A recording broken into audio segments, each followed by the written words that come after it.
Salam sejahtera, berita tengah hari edisi 10 Jun 2021 bersama saya Sahih Samsudin. Fokus utama hari ini pencapaian GPN SPM 2020 terbaik dalam tempoh 5 tahun.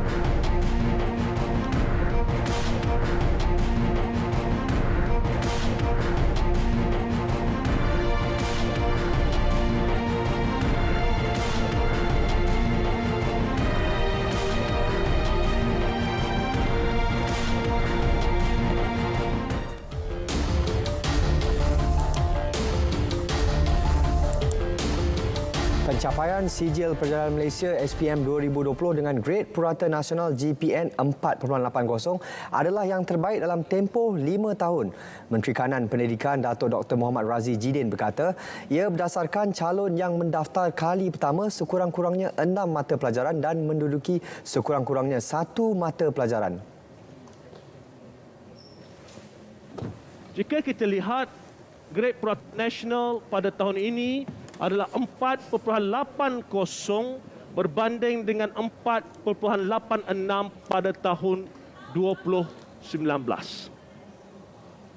Data ini menunjukkan bahawa pencapaian calon adalah lebih tinggi pada tahun 2020 berbanding dengan 2019. Ingin saya ingatkan bahawa nilai PN yang lebih kecil menunjukkan pencapaian calon yang lebih baik. Dalam pada itu, menurut Muhammad Razzie, 5 mata pelajaran teras menunjukkan peningkatan tahun ini berbanding tahun lalu dalam mata pelajaran matematik, sains, sejarah, pendidikan Islam dan pendidikan moral. Manakala mata pelajaran bahasa Melayu dan bahasa Inggeris mencatatkan penurunan berbanding tahun lalu. Secara keseluruhan, keputusan peperiksaan SPM 2020 menunjukkan 43 mata pelajaran mencatatkan peningkatan prestasi, 39 mata pelajaran mencatatkan penurunan dan 1 mata pelajaran kekal daripada keseluruhan 83 mata pelajaran yang ditawarkan.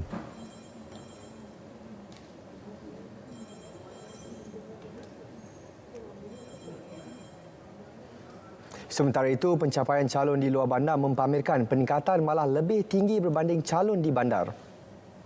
Pencapaian calon bandar yang garisan merah tersebut menunjukkan peningkatan dan pencapaian calon luar bandar juga menunjukkan peningkatan.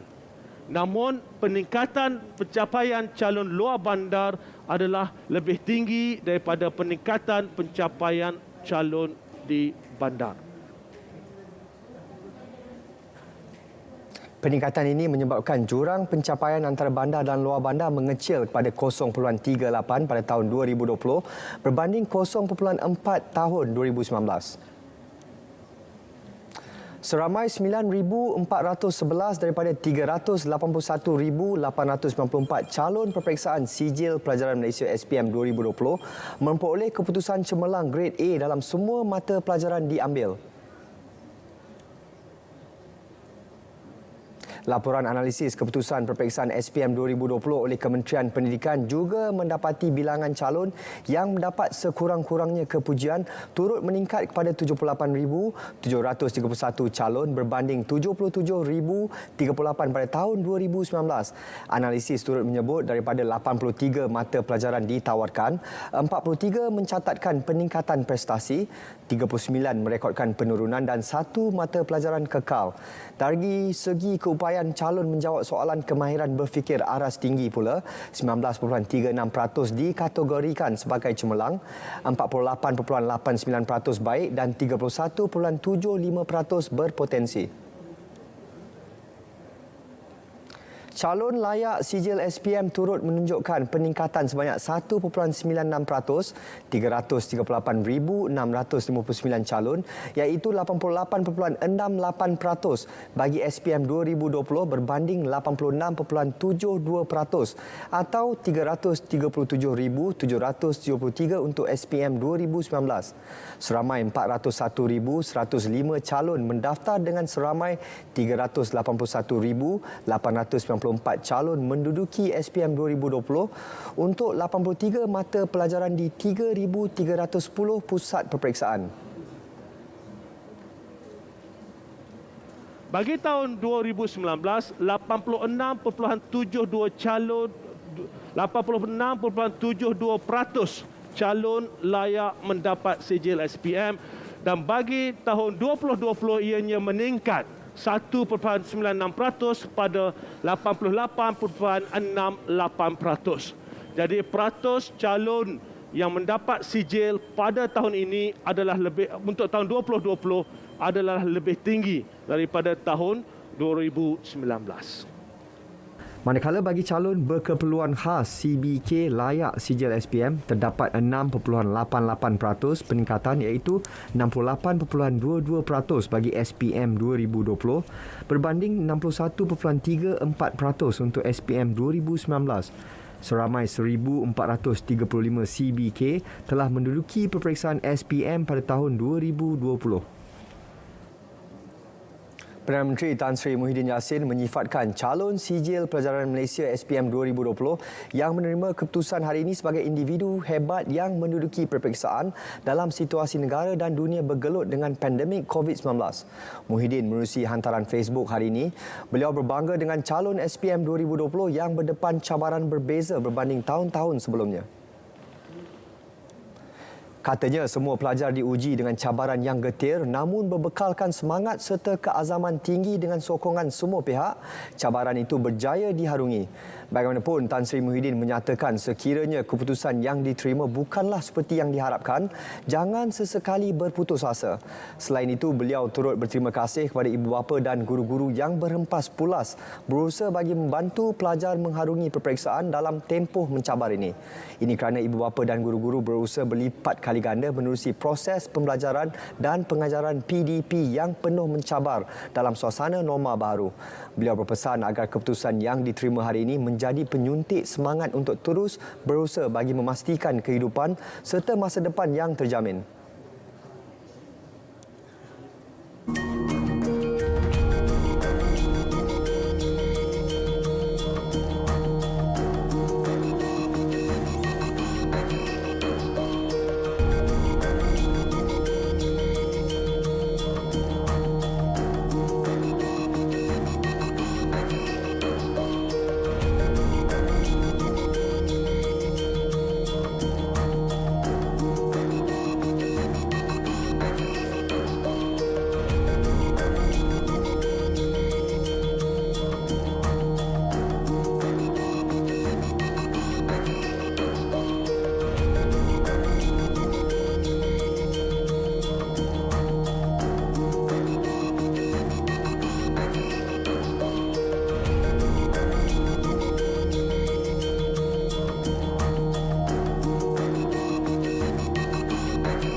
Rakyat diminta supaya tidak mempercayai dakwaan palsu berkenaan pengambilan vaksin yang boleh memberikan kesan kepada sistem kesihatan negara. Selain itu, Timbalan Menteri Komunikasi dan Multimedia Datuk Zahidi Zainul Abidin turut memberikan amaran kepada individu yang terlibat dalam penyebaran berita palsu berhubung vaksin akan dikenakan tindakan yang tegas di bawah peruntukan undang-undang yang sedia ada. Tambah beliau, pihak kementerian menerusi Suruhanjaya Komunikasi dan Multimedia sentiasa memantau kewujudan sebarang maklumat palsu berkaitan vaksin di media sosial. Dan pada pihak anti-vaksin ni, kan, mereka ni cuba menggagal. Kerana kita anti-vaksin, kita menyebabkan negara kita ni tak dapat mengatasi masalah COVID dan kita lihat kesannya ekonomi. Kesannya pada rakyat yang susah.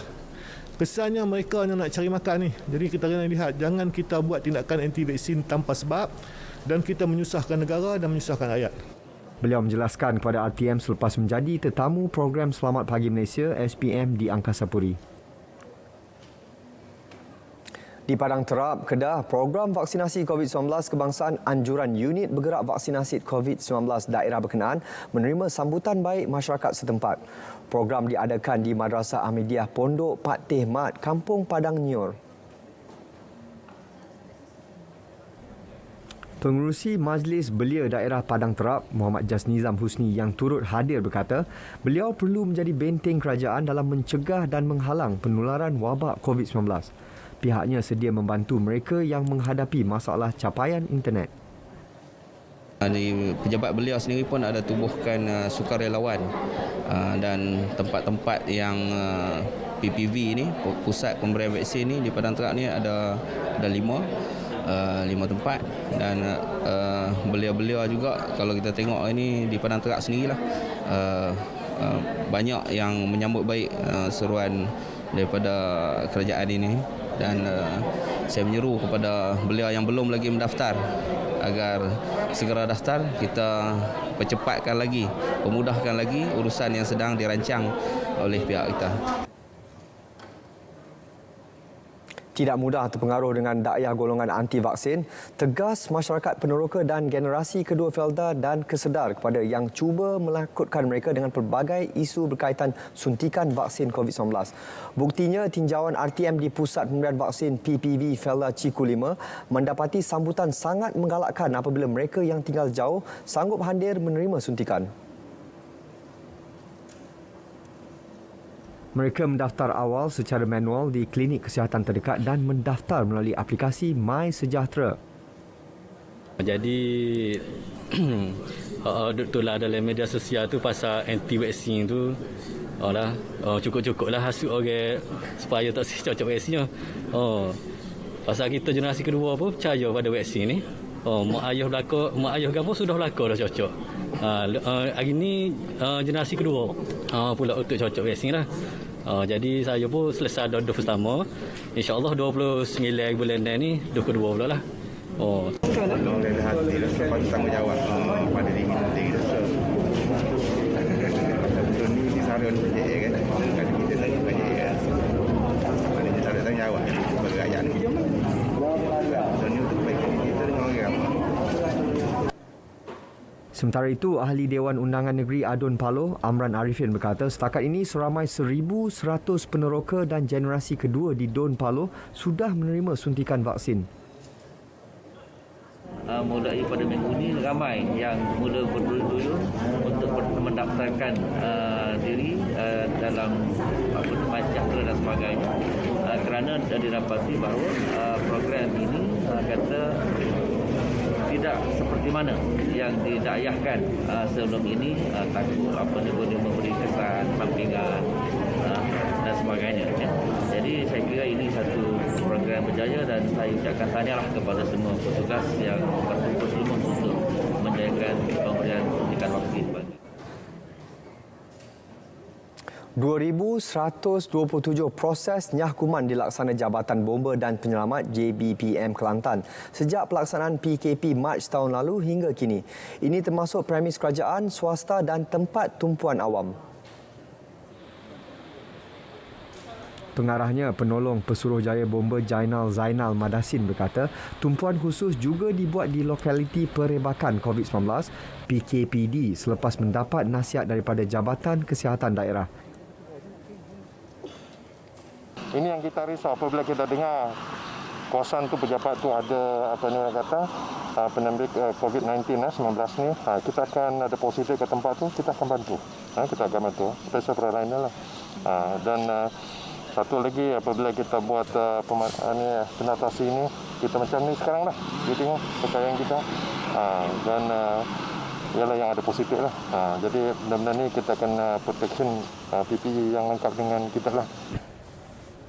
Beliau memberitahu pemberita selepas merasmikan program Trainee of Trainer di Jabatan Penyiaran Kelantan Wakaf Cik Ye. Program dengan kerjasama Kelab Media Kelantan kemudi bertujuan mengajar orang awam untuk melakukan sendiri proses sanitasi dengan pemantauan pihak bomba. Suatu pendekatan yang baik kerana umum mengetahui sekarang ini dengan penularan yang COVID ini, jadi sekurang-kurangnya kita dapat memberikan gambaran bagaimana kalau kita nak buat sanitasi sendiri. Kan? Kita tak perlulah nak menunggu pihak-pihak tertentu untuk datang buat. Jadi bila ada pendedahan yang diberikan oleh Jabatan Bomba dan Penyelamat ini, bagaimana cara, so itu yang kita boleh aplikasikan di rumah dan kita boleh buat sendiri dalam kapasiti yang tidak besar lah. Okay.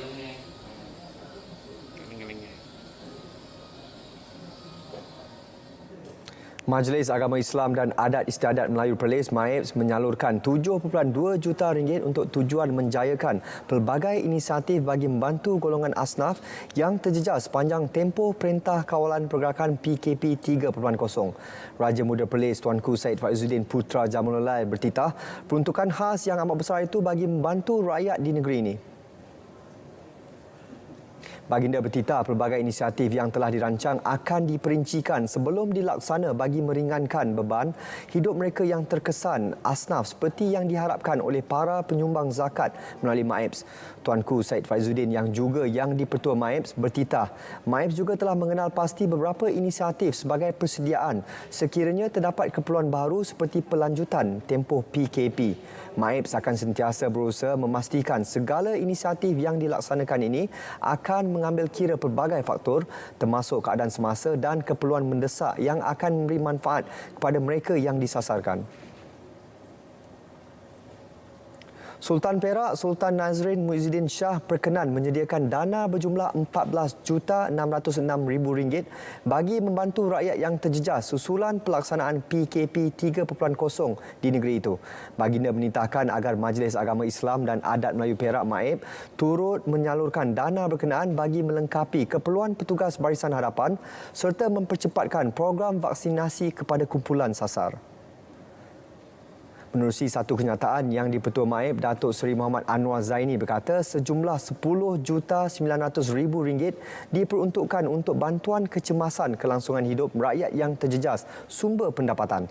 RM1,500,000 lagi akan disalurkan bagi tujuan bantuan pakej tablet dan data internet untuk menjalankan aktiviti perniagaan secara dalam talian dan pelajar sekolah. Manakala lebih RM1 juta dikhususkan buat tajaan peralatan kesihatan dan perubatan serta sumbangan kepada petugas Barisan Hadapan. Jumlah yang dikhususkan itu turut diberi bagi menampung kebajikan pelajar luar negara, pusat jagaan anak yatim dan orang tua. Tidak ketinggalan tajaan bekalan makanan kepada institusi pendidikan serta sumbangan kepada pusat penempatan sementara gelandangan di Perak. MAIP juga akan memberi pengecualian bayaran sewa dan pajakan hartanah wakaf berjumlah RM98,000 dan hartanah Baitul Mal berjumlah RM50,000 di premis dan tapak perniagaan MAIP bagi bulan ini.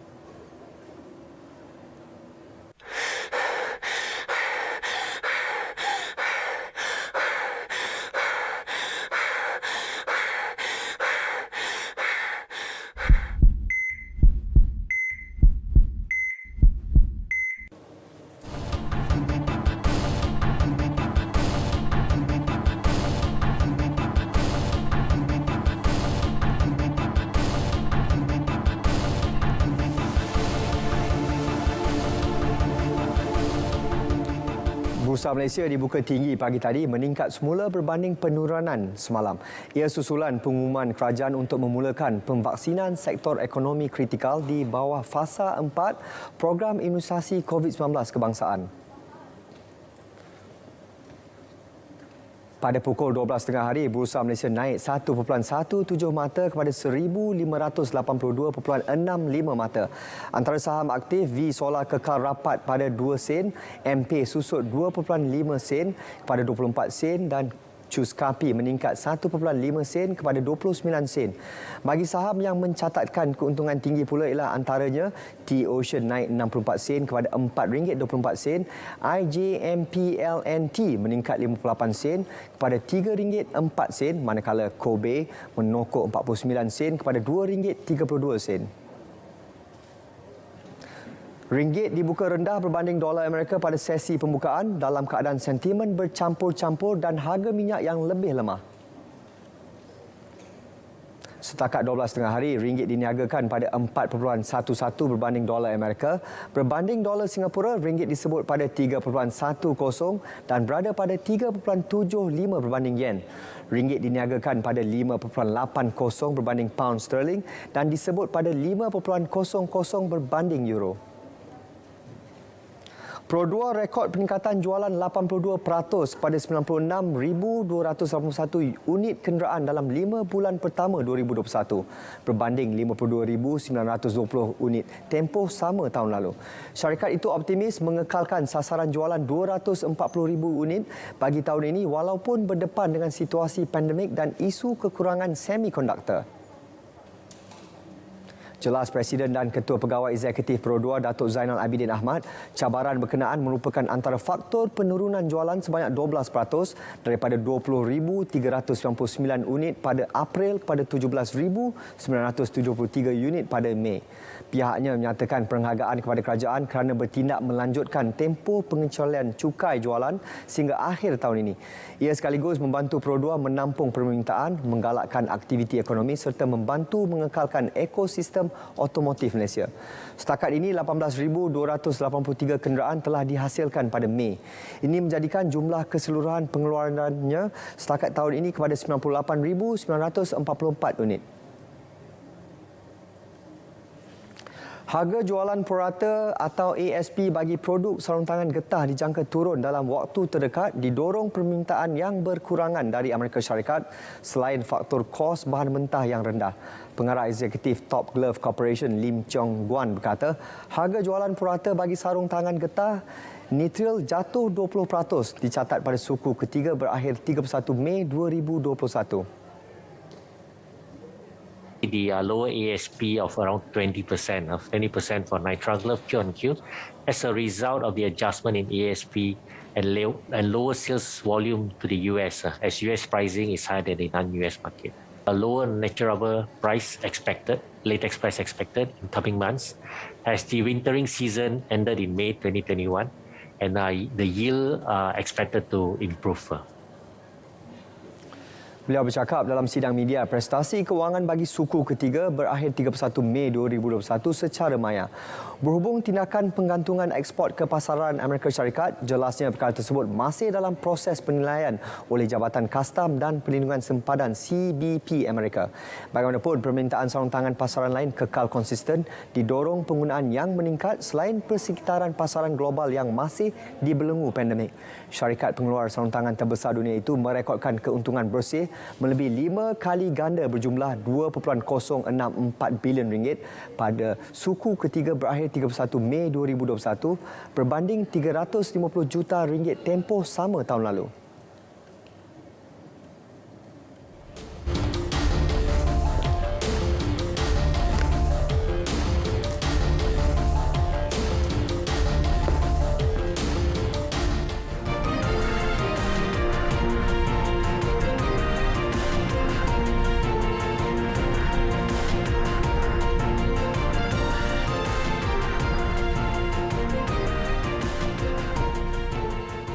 Presiden Amerika Syarikat Joe Biden membatalkan arahan eksekutif daripada Presiden sebelumnya Donald Trump yang melarang aplikasi TikTok dan WeChat milik negara China. Dalam satu kenyataan berbanding melarang aplikasi popular itu, Rumah Putih bakal memperkenal kerangka baru bagi menangani risiko dari aplikasi yang dikendalikan entiti asing. Trump sebelum ini mendakwa aplikasi itu menimbulkan risiko keselamatan negara dan berusaha memaksa penjualan TikTok yang dimiliki ByteDance yang berpengkalan di China. Usaha yang dilakukan pentadbiran Trump itu menyebabkan siri cabaran perundangan yang menangguhkan usaha melarang dan meningkatkan ketegangan antara Washington dan Beijing. Biden mengeluarkan arahan eksekutif baru itu dan menggesa semakan semula selama 4 bulan. Amerika Syarikat akan membeli 500 juta dos vaksin jenis Pfizer-BioNTech untuk diedar ke 92 negara berpendapatan rendah bagi tempoh 2 tahun. Washington Post dan New York Times berkata ia bakal diumumkan Presiden Joe Biden secara rasmi pada mesyuarat G7 di Britain minggu ini. Dibuat ketika negara itu berdepan tekanan berhubung akses mendapatkan vaksin dan pembelian secara besar-besaran negara kaya di peringkat awal pembekalan. Pemberian vaksin yang cepat di negara seperti Amerika dan Eropah pula dilihat telah mempercepat pembukaan sektor ekonomi dan sosial lebih awal berbanding negara-negara lain. Dengan jumlah kematian di seluruh dunia melebihi 3.7 juta, banyak negara terutama yang berpendapatan rendah masih bergelut untuk mendapatkan bekalan bagi membendung pandemik dari merebak yang turut dilihat mampu merencatkan ekonomi dalam jangka masa panjang.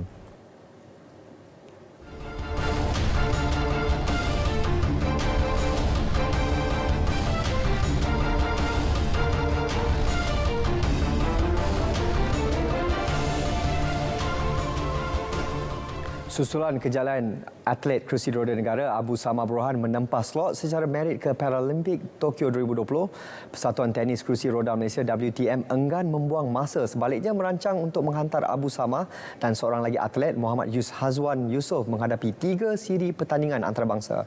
Presiden Muhammad Iqbal Sulaiman berkata ia sebagai persiapan awal sebelum menghadapi Paralimpik Tokyo 2020 pada 24 Ogos hingga 5 September. 3 kejohanan itu adalah terbuka Switzerland, terbuka British dan kejohanan Nottingham Future yang semuanya akan berlangsung pada Julai depan. Rancangan itu adalah untuk menurunkan ranking Abu Samah supaya bila di Paralimpik Tokyo tu, bila pertandingannya bermula, Abu Samah punya draw ia dapat turun. So bila ia dapat turun tu, kita akan avoid big draw lah. That means big seeded players semua tu. Lepas tu kami dalam salah satu plan integrasi kami adalah untuk kami berada di Barcelona, yang di mana kami persatuan ada hubungan yang baik dengan pemain-pemain di Barcelona, di Spain. Namun jelas beliau semua itu bergantung kepada kebenaran oleh pihak kerajaan dan Majlis Keselamatan Negara MKN. Beliau berkata demikian secara eksklusif kepada RTM.